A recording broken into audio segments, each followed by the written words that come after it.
কর্তৃত্বহীন যে সরকার আমাদের মাঝে ছিল, সেই কর্তৃত্ববাদী সরকারের কারণে আমরা দীর্ঘদিন এই নন এমপি শিক্ষা প্রতিষ্ঠান এমপিভুক্ত থেকে বঞ্চিত আছি। আমি আমার এই নন এমপি শিক্ষক প্রতিষ্ঠান শিক্ষক কর্মচারীর পক্ষ থেকে আমি এটাই বলতে চাই যে এই পতিত সরকার আমাদের শিক্ষা প্রতিষ্ঠান নিয়ে অনেক বৈষম্য করেছে,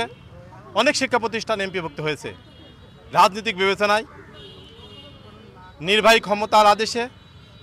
এবং রাজনৈতিক বিবেচনায়, বিশেষ বিবেচনায় আমাদের এই যে শিক্ষা প্রতিষ্ঠানগুলো এখনো পড়ে আছে এগুলো আমরা রাজনৈতিক শিকার, রাজনীতির কারণে আমরা পড়ে আছি। তাই আমি মাননীয় প্রধান উপদেষ্টা এবং শিক্ষা উপদেষ্টার কাছে সবিনয় নিবেদন জানাচ্ছি যে আমাদের এই শিক্ষা প্রতিষ্ঠানগুলো যেন অবিলম্বে এমপিভুক্ত করা হয়। এমত অবস্থায় শিক্ষকদের দুঃখ দুর্দশা এবং বৈষম্য শিকার এই নন এমপি শিক্ষা প্রতিষ্ঠানের শিক্ষক কর্মচারী অনুষ্ঠিত